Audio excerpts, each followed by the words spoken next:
ಯುವ ನಿಧಿ ಯೋಜನೆಯ ಮತ್ತೊಂದು ಅಪ್ಡೇಟ್ಗೆ ಎಲ್ಲರಿಗೂ ಸ್ವಾಗತ. ನಾನು ನಿಮ್ಮ ಪ್ರೀತಿಯ ಶಿವು.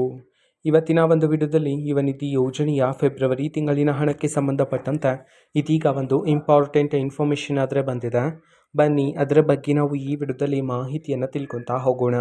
ಸೊ ವಿಡಿಯೋವನ್ನು ಸ್ಟಾರ್ಟ್ ಮಾಡ್ತೀನಿ. ಅದಕ್ಕಿಂತ ಮೊದಲು ನೀವಿನ್ನೂ ನಮ್ಮ ಚಾನೆಲ್ಗೆ ಸಬ್ಸ್ಕ್ರೈಬ್ ಮಾಡದೇ ಇದ್ದರೆ ಈ ಕೂಡಲೇ ಈ ಚಾನೆಲ್ಗೆ ಸಬ್ಸ್ಕ್ರೈಬ್ ಮಾಡ್ಕೊಳ್ಳಿ ಮತ್ತು ಲೈಕ್ ಮಾಡಿ. ಈಗ ನಾವು ಇನ್ಫಾರ್ಮೇಷನನ್ನು ತಿಳ್ಕೊತಾ ಹೋಗೋಣ.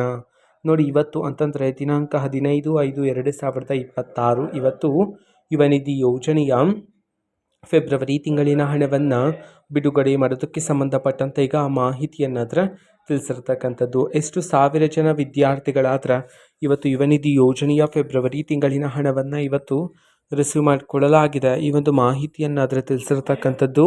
ಅದನ್ನು ನಾವು ತಿಳ್ಕೊಳೋದಾದರೆ ಇದೀಗ ಬಂದಿರತಕ್ಕಂತಹ ಮಾಹಿತಿ ಪ್ರಕಾರ ಇವತ್ತು ಕರ್ನಾಟಕದಲ್ಲಿರ್ತಕ್ಕಂತಹ 4,000ದಿಂದ 5,000 ವಿದ್ಯಾರ್ಥಿಗಳಾದರೆ ಇವತ್ತು ಯುವ ನಿಧಿ ಯೋಜನೆಯ ಫೆಬ್ರವರಿ ತಿಂಗಳಿನ ಹಣವನ್ನು ಇವತ್ತು ರಿಸೀವ್ ಮಾಡಿಕೊಳ್ಳಲಾಗಿದೆ ಅಂತ ಹೇಳಿ ಈಗ ಮಾಹಿತಿಯನ್ನು ತಿಳಿಸಿರ್ತಕ್ಕಂಥದ್ದು. ಓಕೆನಾ? ಸೊ ಇದು ಇವತ್ತಿನ ಒಂದು ವಿಡಿಯೋ.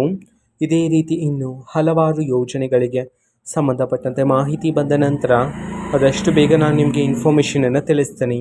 ಅದಕ್ಕೋಸ್ಕರ ಚಾನಲ್ಗೆ ಸಬ್ಸ್ಕ್ರೈಬ್ ಮಾಡ್ಕೊಳ್ಳಿ. ಮತ್ತೀಗ ನಾವು ಫೇಸ್ಬುಕ್ಕಲ್ಲೂ ಸಹ ಈಗ ವಿಡಿಯೋಸ್ಗಳನ್ನು ಅಪ್ಲೋಡ್ ಮಾಡ್ತಿದ್ದೀವಿ. ಫೇಸ್ಬುಕ್ ಚಾನಲ್ ಲಿಂಕನ್ನು ಡಿಸ್ಕ್ರಿಪ್ಷನ್ ಬಾಕ್ಸಲ್ಲಿ ಕೊಟ್ಟಿರ್ತೀನಿ, ಕ್ಲಿಕ್ ಮಾಡಿಬಿಟ್ಟು ಫಾಲೋ ಮಾಡಿ. ಓಕೆನಾ? So thank you, bye.